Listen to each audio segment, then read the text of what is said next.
gentlemen, apologize for the little bit of a late start here, just trying to catch up on a couple of last-minute changes. If you'll please rise and join us with the pledge and invocation. Dear Lord, please be with us tonight as we make decisions for the betterment of our community. Please bless those that serve our community and nation, both here and abroad in the military, and our first responders. It's in your name we pray. Amen.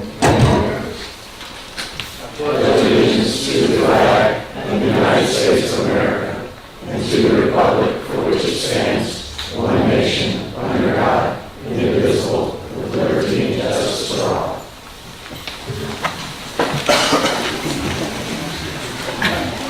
Our meeting in order, Madam Clerk, can we get a roll call, please? Councilmember Doherty. Here. Councilmember Demott. Here. Councilmember Golding. Here. Councilmember Hoffman. Here. Councilmember Nichols. Councilmember Vogelsang. Here. Mayor Latham. Here. And moving on to agenda item 165, please. I move that we approve the minutes of the special city council meeting held on September 9th, 2019. Second. Got a motion and a second. Any discussion from the council?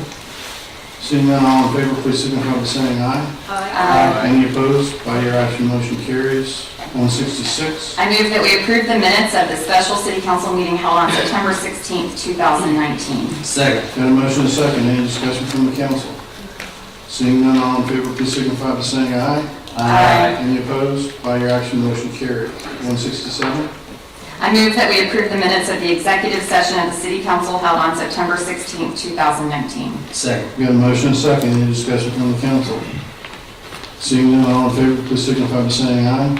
Aye. Any opposed? By your action, motion carries. 168. I move that we approve the minutes of the regular council meeting held on September 16th, 2019. Second. Got a motion and a second. Any discussion from the council? Seeing none, all in favor, please signify by saying aye. Aye. Any opposed? By your action, motion carries. Announcements, Ms. Hoffman. I just wanted to, on behalf of the Gator Nation, express my condolences to my colleague, Sandy Golding, on a trouncing of her team this weekend by the Florida Gators, the War Eagles, or the Tigers, whatever they're called, so. My condolences. Also, since we have a good crowd in the room, I want to plug the Vintage Flea Market this week on Pablo Avenue. They're closing off the streets, as well as the Art Fest, November 9th and 10th. These are both two great events that are free and open to the public. I encourage you to check them out if vintage flea markets and art fests are your thing, and even if they're not, it's free. So what have you got to lose? Thank you. Before I recognize you, Ms. Golding, I did not say anything. And I was a Gator when we were 0-10-1, and if anybody realizes it goes in cycles, I recognize it. I've been a Gator long enough to know there's like Ms. Golding. So my husband is a Gator, and we knew one of us would be happy and one of us would be not. So that's okay, he's happy, so anyway, next time. I want to recognize Chief Smith, if you could step up to the podium, because we just had a volunteer appreciation for our police department volunteers, and we have amazing volunteers, and I'd love for you to share with us how many volunteer hours we had for this past fiscal year. Thank you, Ms. Golden. Like you said, we just had our volunteer banquet. We do it once a year for all our volunteers. The numbers are still being tabulated, but I just checked it's somewhere between 10,500 and 11,000 volunteer hours this year for all our volunteers. Nationally recognized program, and they are awesome. I'd like to thank them.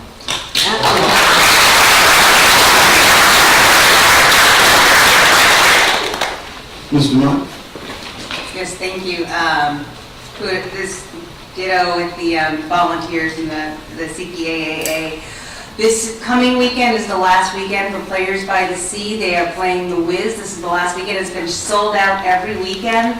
But they did put in another show for those who have not been able to get tickets yet for 2 p.m. on Saturday. So if you can, try and get there. It's getting fabulous reviews, and it's great. And then also I spent the first half of today and tomorrow and morning on Wednesday at the FPPTA, Florida Public Pension Trustees Association Conference. fabulous information. I know that most of you out there think it's horrible, you would really be bored with it, but it's just a great piece of, it's a great group to get information to make sure that we can make the best decisions when looking at our public employees' retirement for the long term, and these are cities from throughout Florida as well as the state. So it's great, and it's the city that has me go there, so thank you, city. Thank you, Ms. DeMont. One thing I want to add is to Chief Smith and the men and women of the Jacksonville Beach Police Department. Many of you don't know this, but the HMS Queen Elizabeth came into port a couple of days ago. And this happened to us last year, and we didn't find out until the buses showed up downtown. But this year we found out a little bit early, and Chief Smith and his team did a great job to set up and make sure that we were prepared to handle everything and work a liaison with the Royal Navy, which we did.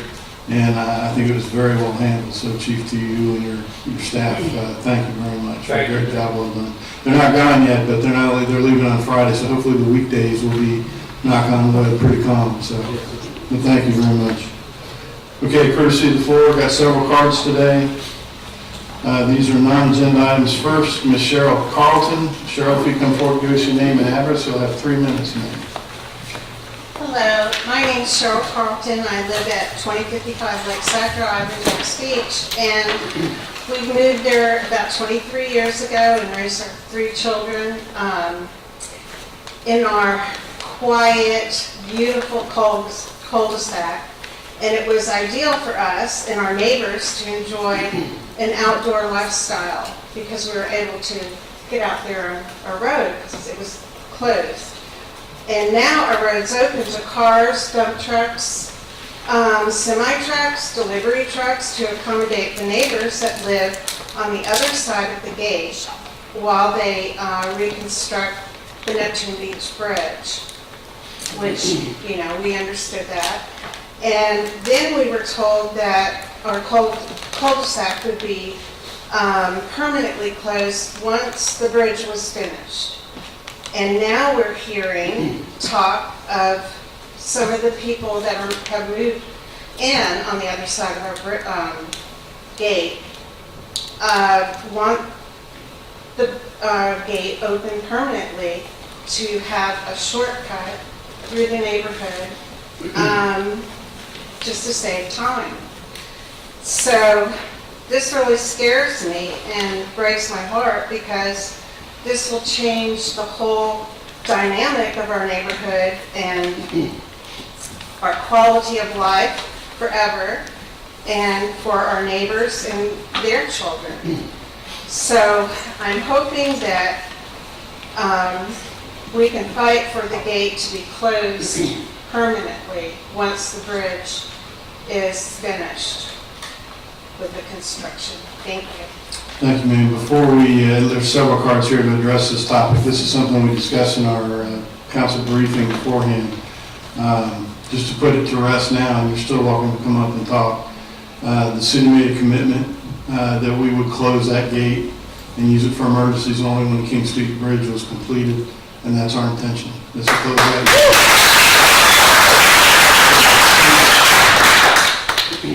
Anybody, I'm going to go ahead and go through the cards. If you want to still come up and speak, that's fine, but we discussed this already as a council, and quite frankly, the commitment has been made.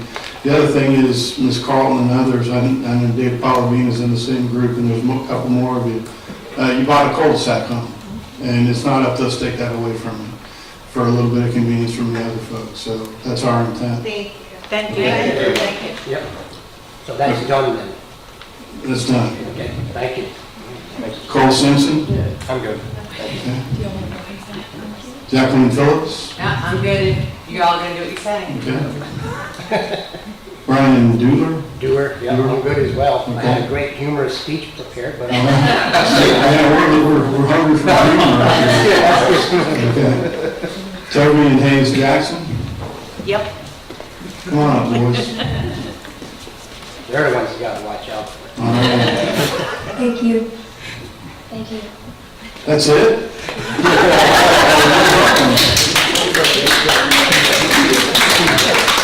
Good job. Okay, it looks like we've got Mary Mary, I'm sorry, I can't read the list. Frozio, yeah. Frozio. I'll Mary? take this opportunity, thank you. Okay, Just to sort of summarize it. okay. And thank you for your decision, folks, appreciate it. But I do want to add that this is the second time we fought this battle, and this was in 2015. We had a commitment from the city manager, George Forbes, saying the same thing, and that was great, and we all, walked out cheering. So Charlie and the city manager and all the council member, what can we do to make this a permanent, so we don't have to fight this battle in Sure. the city ordinance? What can we do to make it permanent? Well, my understanding is, there I go, dropping his name again. Bob Marsden wrote a letter to you guys representing the city's intentions to keep that gate as an emergency only gate. I have it right here. Yeah. As far as I'm concerned, you're covered. I mean, this council has heard workshops, we've heard both sides of the story, and all really that happened today was, or in this incident, was a miscommunication, rumor. It was never taken seriously by this council to revisit it.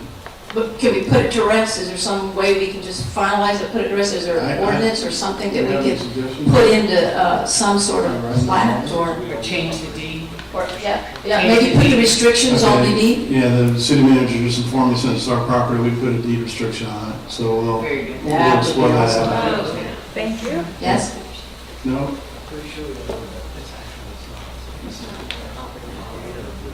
Yeah, we'll look at it, Chairman. Thank you. We'd hope for that final resolution. Thank you. You bet. Gary Pratow. Gary, come on up, give us your name and address, you'll have 30 minutes, sir. Thank you very much. Good evening, council. Gary Paytown, 725 Bon Air Circle, Jacksonville Beach. I wanted to just take a minute and put before you the challenges that another southern city is having as it relates to planning and development, as the city of Asheville, North Carolina. In their challenges, surprisingly, they've had to put a one-year moratorium on any hotel construction. You ask why?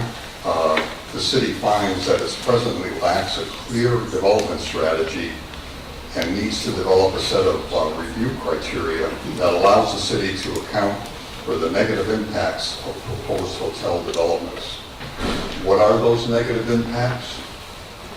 They include the burdening of the city infrastructure, the quality of hotel developments, including design, lower than average wages by the hotel employees, the displacement of certain alternatives land uses by hotels, and then impacts on property values adjacent to the hotels. City staff has been asked to take a look at this issue and to get back to council and to provide recommendations for development and approval of appropriate land use policies, strategies, tools, and regulations to apply to new hotel development. And they've been asked to do this with the Urban Land Institute. And the Urban Land Institute has been challenged to provide a planning process that provides an analysis of the hotel industry, assessment of impacts, research of best practices, and a report on the policy recommendations for hotel development. The reason I bring this up is I think it's a good opportunity for us to learn from another city and the challenges that they have, that there are some takeaways for us and an opportunity for us to do a better job in the planning and development that we do for Jacksonville Beach. Thank you. Thank you, Gary. Ken Marsh. Ken, if you come forward, give us your name and address, you'll have 3 minutes, sir. Ken Marsh, 2011 Gale Avenue. I'm sure you know that the CRA meeting for September was canceled. So that makes 5 out of the last 9 scheduled meetings have been canceled. With so much that needs to be done in our downtown, it seems critical that that committee meet. And traditionally in November, December, we tend not to have those meetings. So what I'd like to ask is consideration that when those meetings are canceled, that we just simply reschedule them so that we can put together agenda items so that things can be discussed and forwarded on to you all so that we can continue to talk about the downtown and where it's going. In the council briefing that you all just had, I appreciate the fact it sounded like that within 6 months next year there'll be a discussion, perhaps an implementation on what the vision and plan or strategy will be on the entire city. I'm assuming part of that includes the downtown. A couple of things again that I would ask for the city is to communicate that so that the citizens know that there will be a discussion in 2020 that'll take approximately 6 months, and that the end product will be a Jack's Beach strategy and a vision, which includes our downtown. But in addition to that, how is that going to be laid out? What are the expectations that the citizens can expect? Is that just going to be internally that that's going to occur? From a staff perspective, will the citizens be involved? Will we take a look at our 2007 vision plans, see what's in, what's out? So there's a lot of details behind creating, not just the vision for the downtown, but now we're talking about the entire city.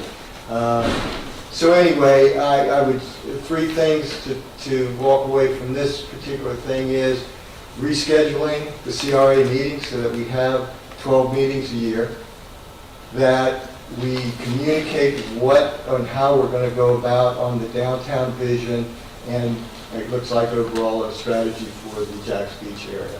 Thank you very much. Thank you, Ken. Okay, moving on to agenda item 169, please.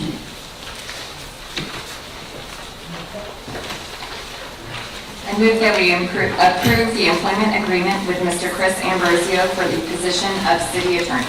Second. Motion is second. Ms. Goldberg. I just want to thank Mr. Vogelsang for incorporating or considering some of the suggestions that I had provided at our last meeting and incorporating those in the contract. I do appreciate that.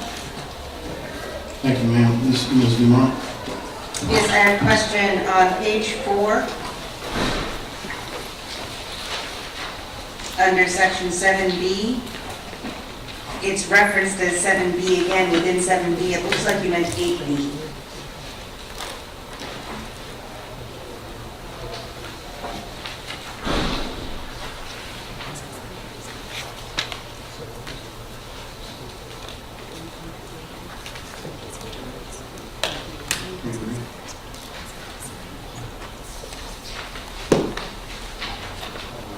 Could you repeat your... On page 4, section 7 under salary, in B, it says decreasing the city attorney's salary and/or benefits outside of the conditions of 7B, which is this section. So I didn't know if you meant 8B. Where 8B references performance evaluation goals and objectives.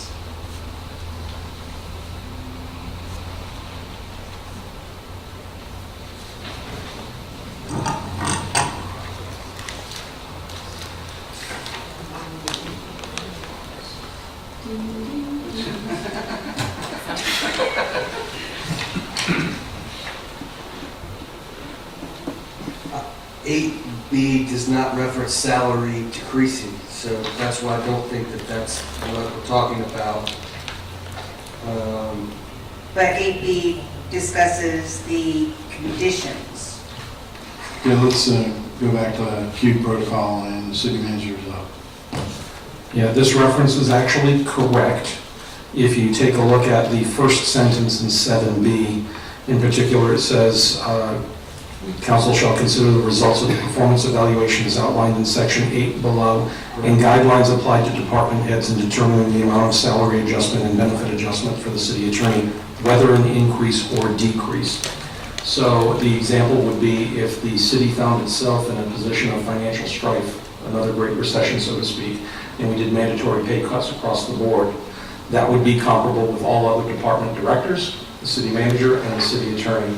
That would be the only viable option for reducing the salary of the city attorney.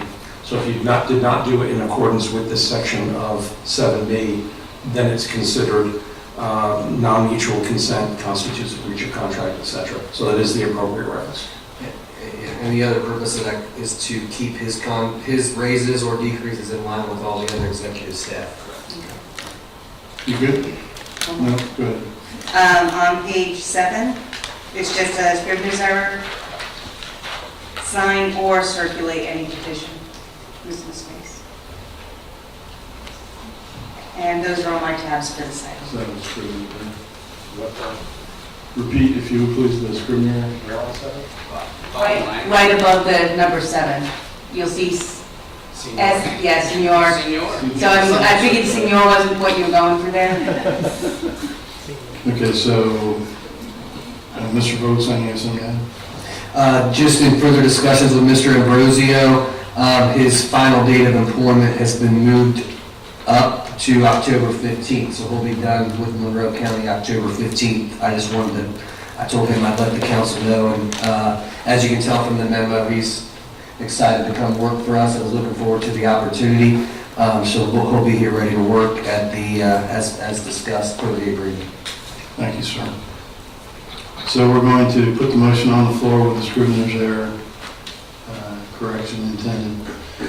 Any other comments or questions from the council? Seeing none, roll call, please. Councilmember Doherty? Yes. Councilmember Dumont? Yes. Councilmember Golding? Yes. Councilmember Hoffman? Yes. Councilmember Vogelsang? Yes. Mayor Latham? Yes. Moving on to 170, please. I move that we authorize the mayor and city manager to execute an agreement with the Duval County Property Appraiser and Tax Collector for the use of property tax collections to fund property tax audit services.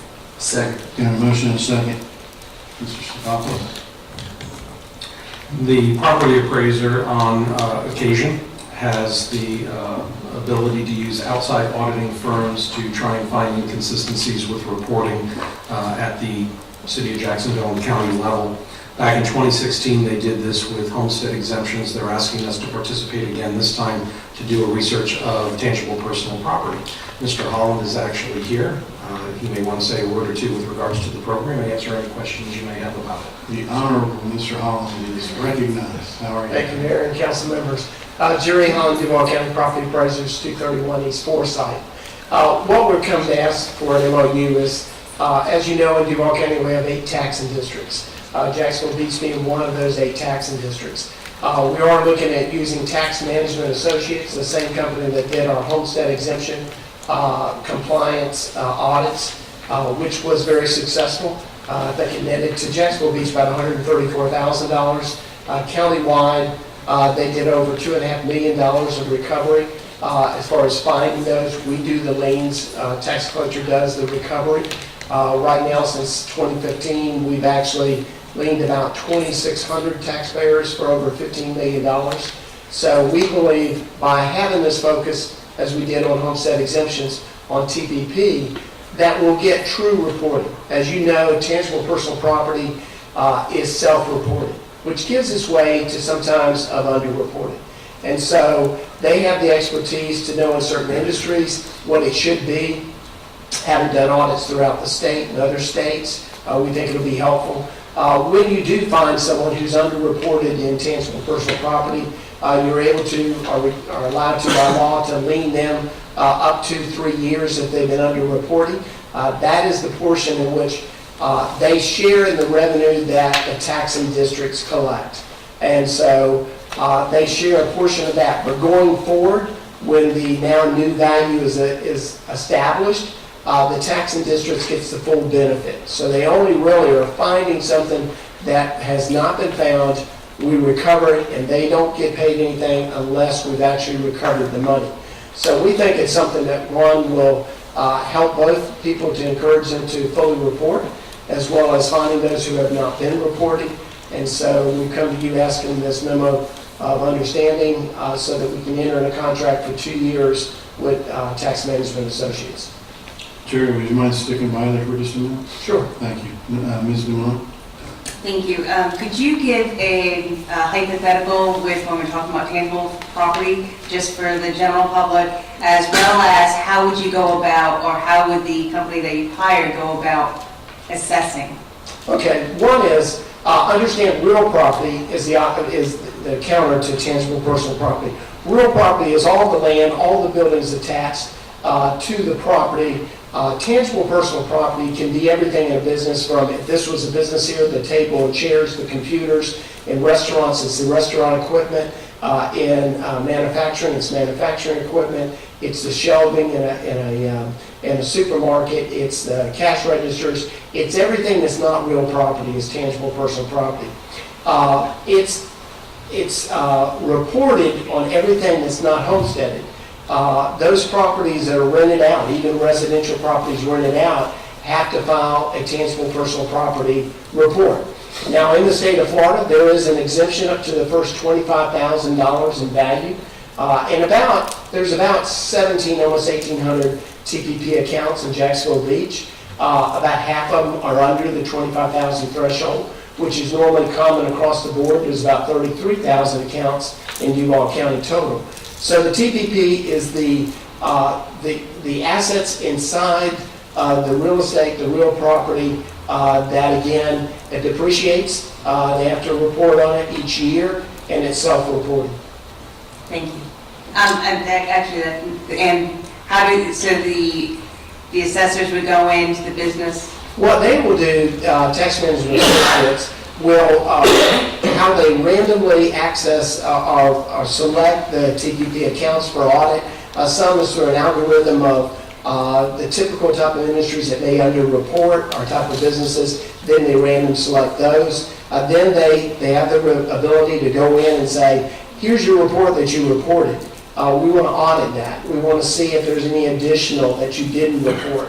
We also will look up, and they know the cost of manufacturing these pieces of equipment and what's the age of them and the depreciation, so they have that expertise. They will also go with us should we be challenged at the Value Adjustment Board or in a lawsuit.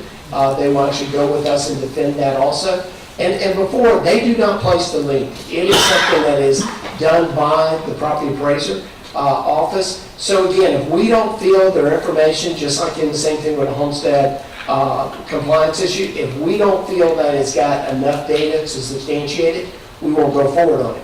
But again, they'll bring us the information, we'll make that determination, we'll meet with the taxpayer and let them know what we've got. It is not something we sneak up on we notify them, we tell them what we've got, we want their information back to make sure, are we correct? What we see, is it correct? And then we come to terms with it and go forward. So that's the kind of the process that they will do in the TPP audits. Excellent. Thank you very much. You're welcome. Any other questions or comments from the council? Thanks, Jerry. Thank you. Madam Clerk, can we get a roll call, please? Councilmember Dumont? Yes. Councilmember Golding? Yes. Councilmember Hoffman? Yes. Councilmember Vogelsang? Yes. Councilmember Doherty? Yes. Mayor Latham? Yes. Moving on to 171, please. I move that we award RFP number 08-1718, Voice over Internet Protocol Phone Solution to Touchpoint Inc. Second. Got a motion and a second, and before Mr. Staffopoulos and Kent get into this, I gotta say, I've been mayor 7 years, and it's the first time I've seen a 120-page agenda item. It's So fascinating. you must really, you covered yourself really well. Mr. Staffopoulos. Well, we'll just continue with the humor, I guess. Our coconuts are broken, our carrier pigeons are no longer allowed under FAA rules and regulations, and therefore we must have a modernized phone system in order to conduct communications within the city of Jacksonville Beach. Mr. Haynes has done a lot of background work on this particular project, but ultimately the solution we're looking at is Voice over Internet Protocol. He's done a competitive process to get down to our recommended solution. Staff is requesting authorization to move forward on this item, and Mr. Haynes is here if he has any words to say, or would, if you'd like to ask him any questions about the system we're going from and going to. Kent, just stand by if you would, and we'll get the council members out first, and if you have any statement afterwards, we'll make time for you here. Ms. Dumont. Thank you. I had a question on just, this is for the city manager, it was approved, the funding for this was approved in fiscal year 2018. Was that swept back into the general, or were those funds spent on something else? Swept back into the general fund as General capital projects. general capital projects fund. Okay. Is this going to be inclusive of 911 services? I did notice that it does include the police department. Are the 911 services going to be on VoIP as well? No, the 911 services are managed throughout the county by Duval County Sheriff's Office, the Jacksonville Sheriff's Office. We have extensions of their service in the police station. That is not affected by this project whatsoever. The staff lines in the police station are affected. Okay, and I don't know if this has changed recently, but it used to be that you couldn't have emergency calls over voice over internet protocol usage. Has that changed? I've not found that in my research. It's like if you dialed 911 on your computer, it would not go to the, because it doesn't have the location. That's one of the things that we input in the business requirements document that we will work out with the vendor, is the locations that the phones are coming from.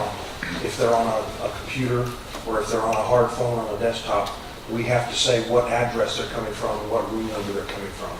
So that's all covered in the business requirements document with the vendor. Okay, and then on page, there's no page number. Oh, there it is, 38 of 120. With regard to Parks and Rec, Ocean Rescue, it's the lifeguard station having a fax line, but no phone line. I didn't know if that was correct. It's my understanding they don't have a phone line, a hard phone over there. And they do have a a fax. Unusual, yes. Jason, you have something? Yes. Jason Petit's Parks and Rec, the phone is paid for by the Volunteer Life Saving Corps. Okay, so they don't have a phone? Yes, they do. All right. And the fax is taken care of by the city? That's correct. Just, thank you.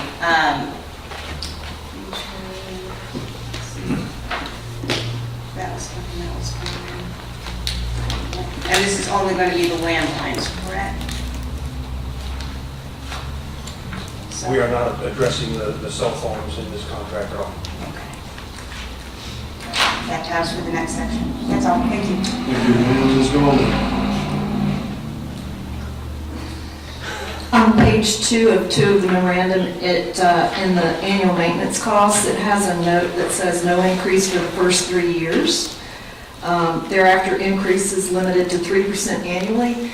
But if you look at page 16 of 30 of their proposal, they don't show any increases for the annual cost beyond year 3. So I was just curious about that.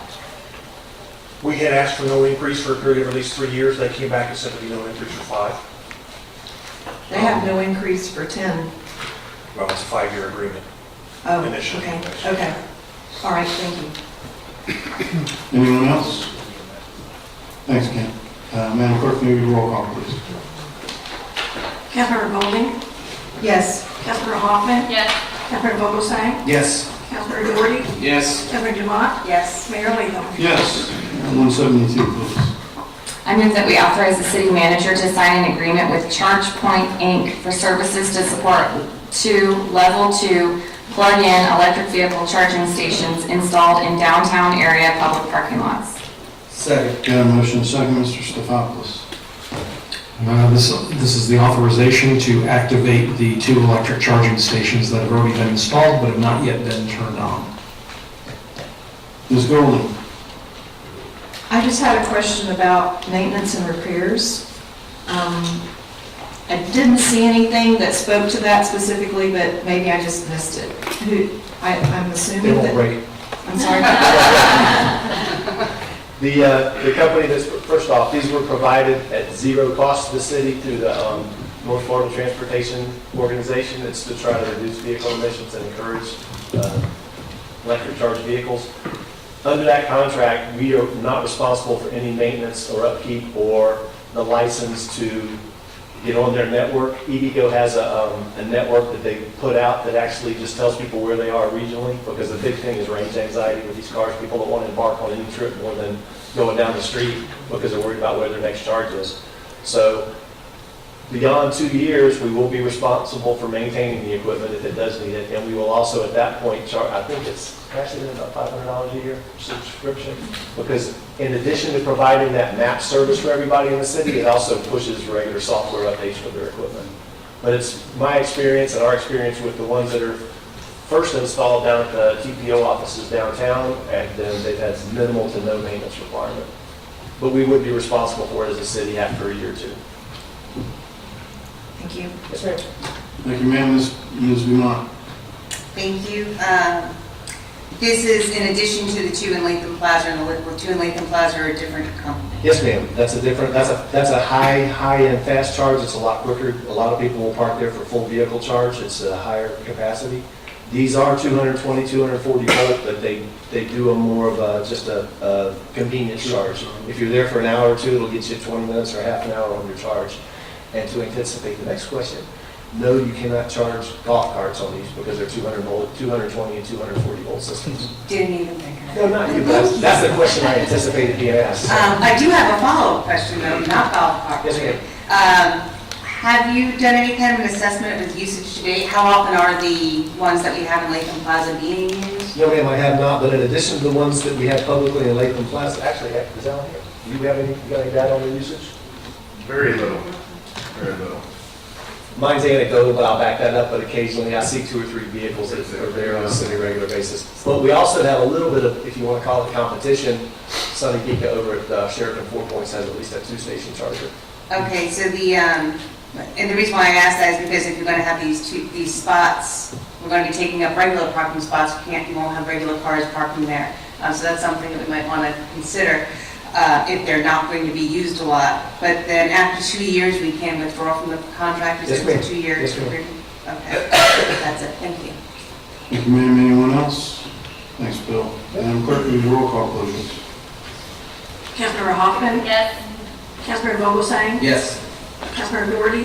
Yes. Councilmember Dumont? Yes. Councilmember Golding? Yes. And Mayor Latham? Yes. 173, please. I move that we approve the resurface of 7 tennis courts at Huguenot Tennis Facility by Needy, right? Sports Construction Company in the amount of $44,925 as described in the memorandum from the Director of Parks and Recreation dated September 11th, 2019. Second. Got a motion and a second. Mr. Stefopoulos. This is the resurfacing of the 7 plexi-paved tennis courts at Huguenot. There we go. There we go.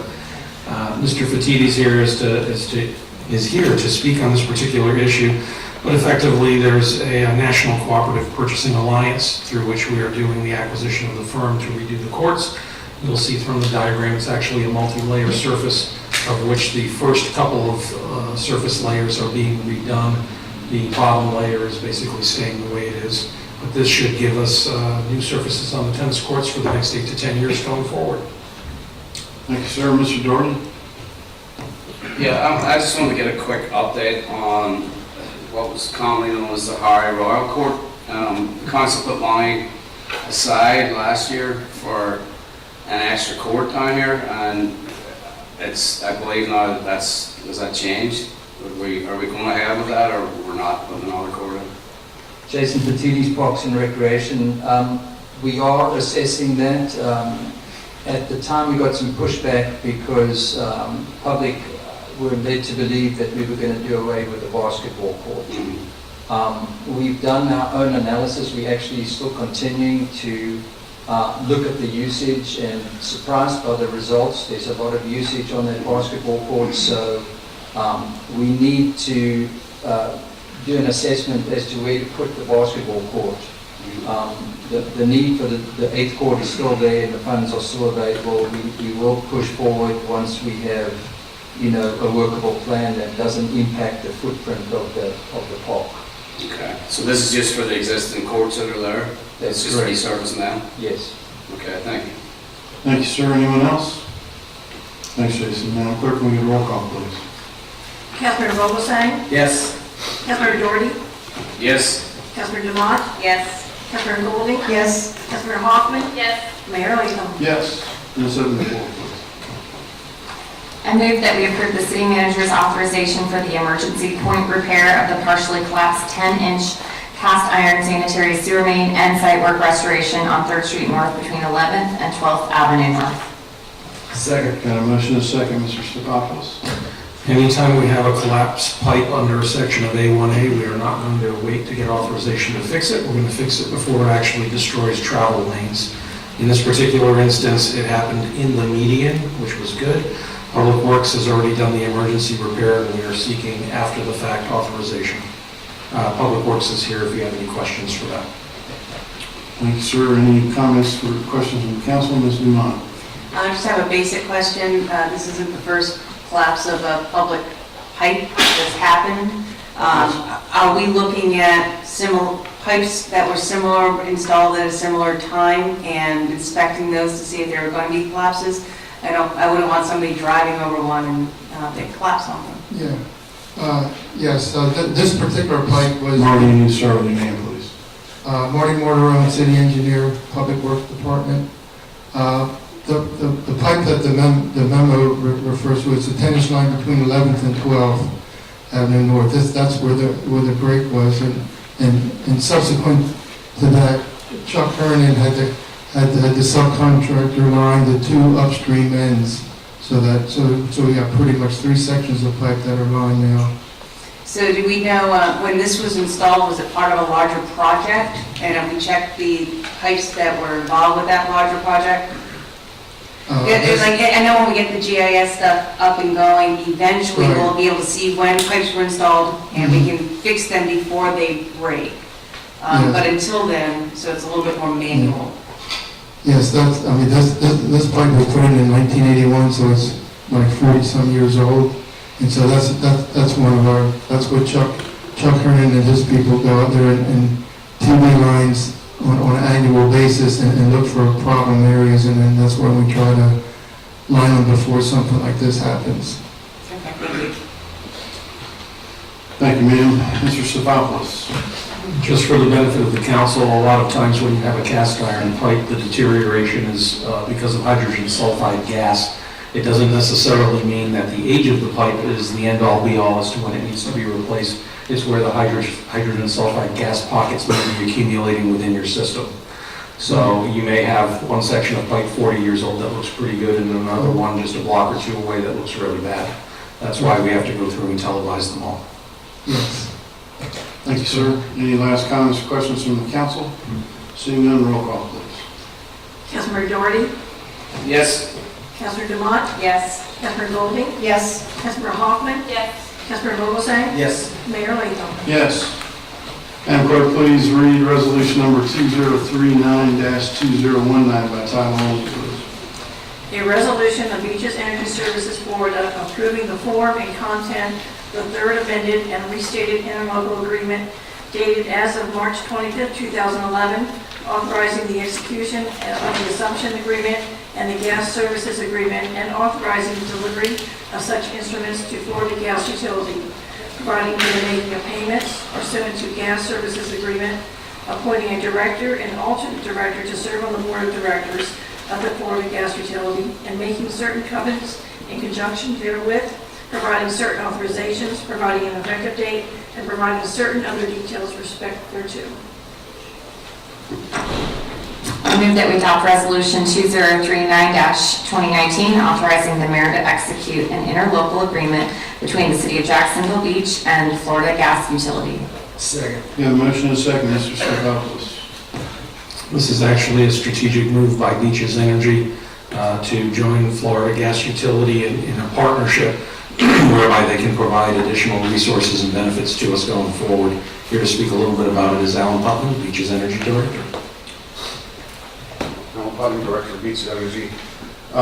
This agreement allows FGU to provide us services. It also allows them to provide us gas supply in the event that we do not have a successful negotiation with TECO Peoples Gas. So we're in the middle of that negotiation now.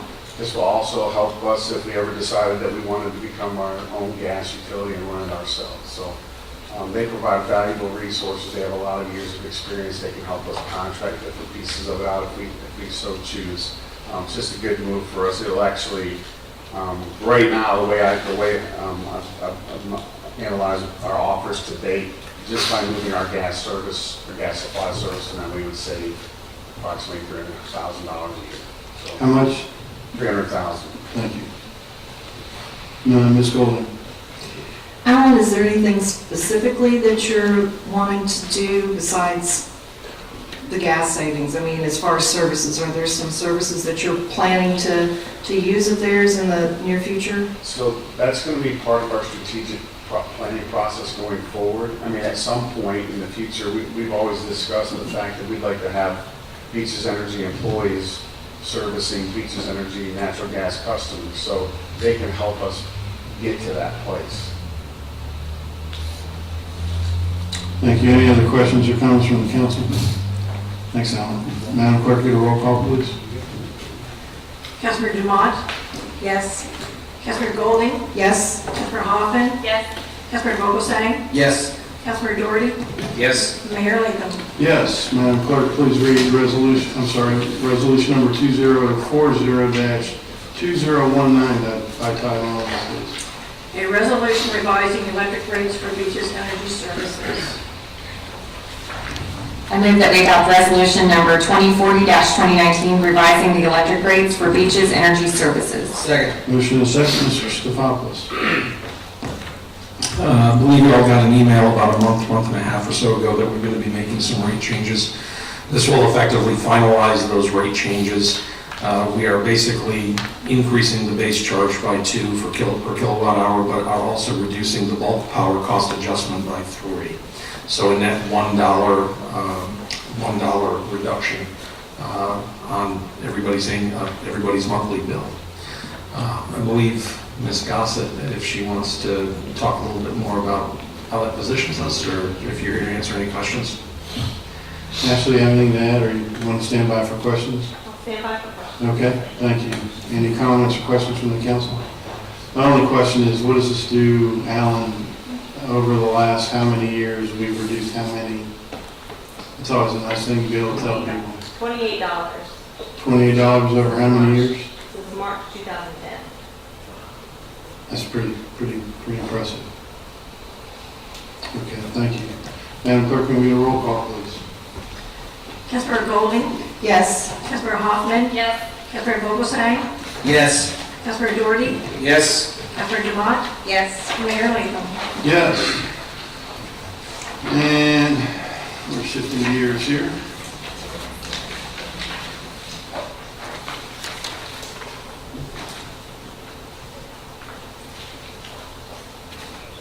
Okay.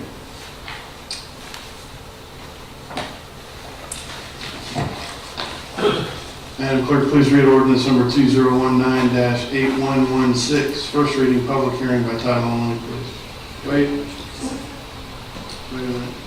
I'm going to forget what that. Sure did, I apologize. Madam Clerk, read my last, and please read ordinance number 2019-8124, second reading by title only, please.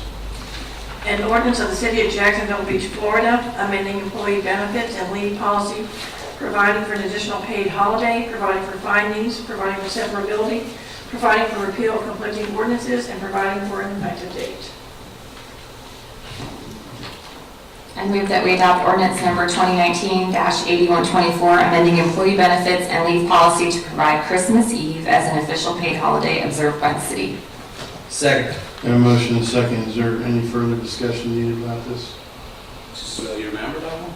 We're gonna skip that? Yeah, I've only been driving behind the car down Third Street. Okay, Madam Clerk, roll call, please.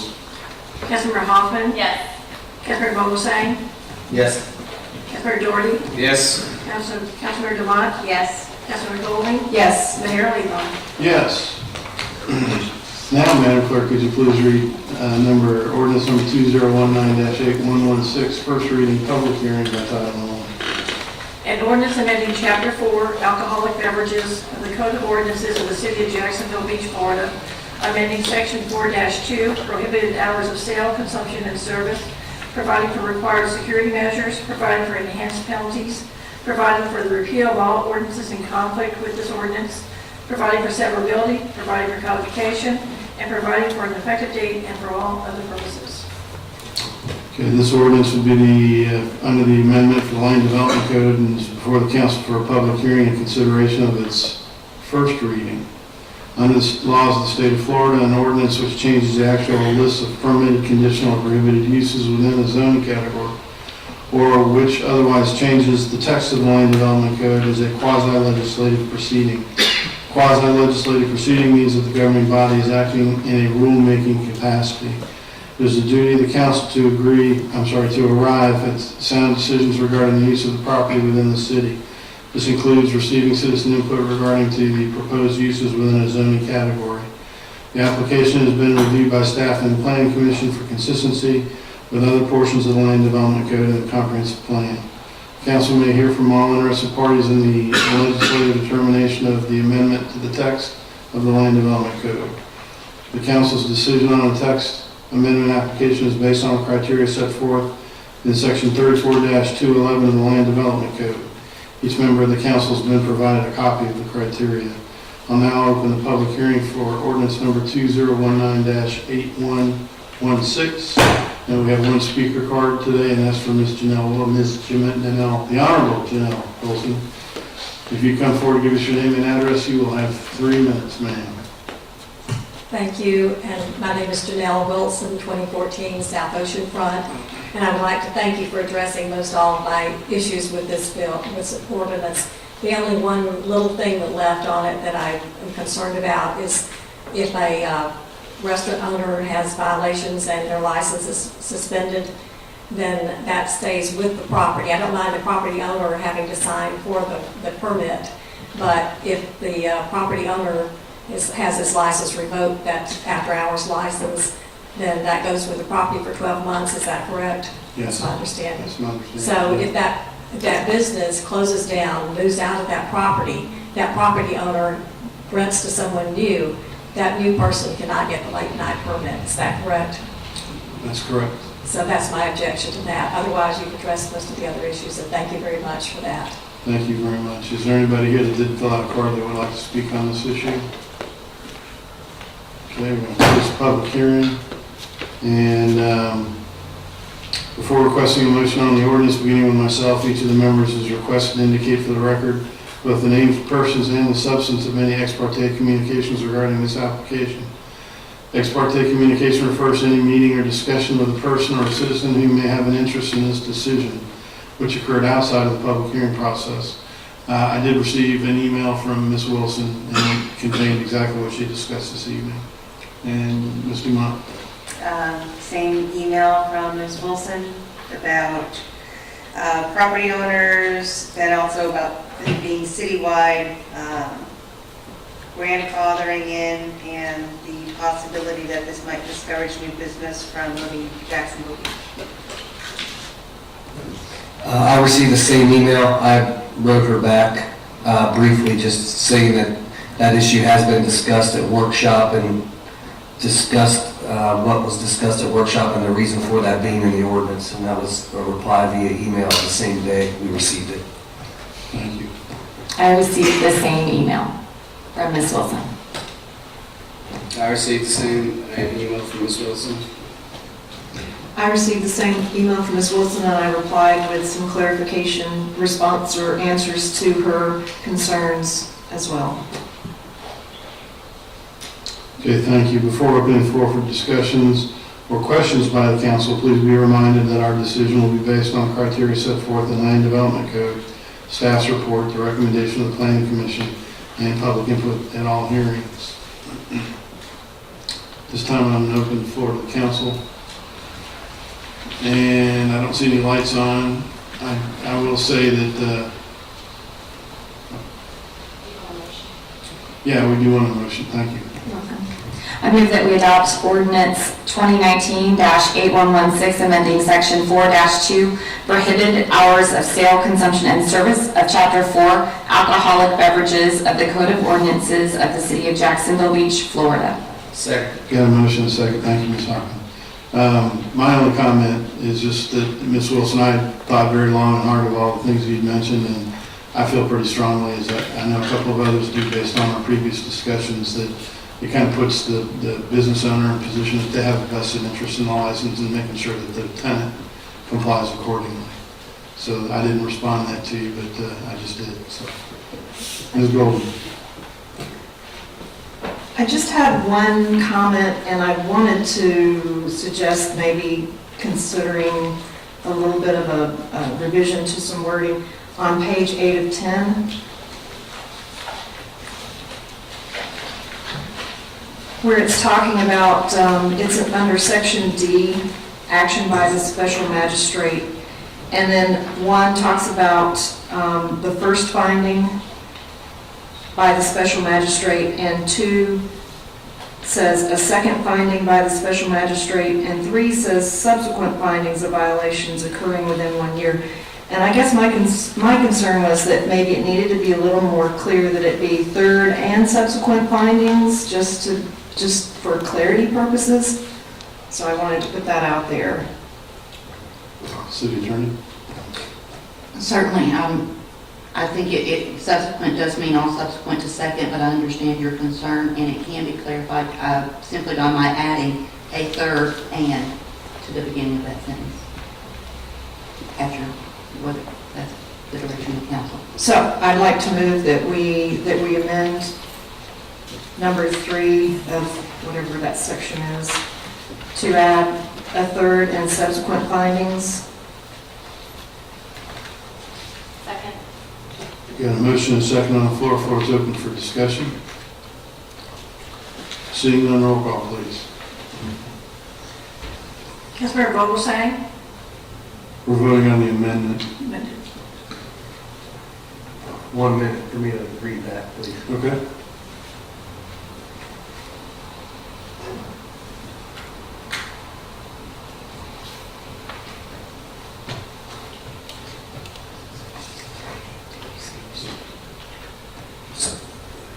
Can we have some more discussion on that? Okay. Sorry. Reopen the floor to discussion and recognize Mr. Vogelsang. So every violation forward, the third and every one after will be a year, no matter what. Is that how that reads it? A third and subsequent occurring within 1 year. Okay. Ms. Dumont? Just the missing of a word here, it's a third and any subsequent, not subsequent, you need any after and. I got that correction, thank you. Okay, so now we're going back to the vote on the amendment. And we have a motion and a second. And Madam Clerk, want a roll call, please? Councilmember Vogelsang? Yes. Councilmember Doherty? Due to the nature of this ordinance, I will be abstaining from any vote or discussion. So, abstain. Councilmember Dumont? Yes. Councilmember Golding? Yes. Councilmember Hoffman? Yes. Mayor Latham? Yes. Okay, so we're back on the original motion. Is there any additional discussion on the original motion? Seeing none, roll call, please.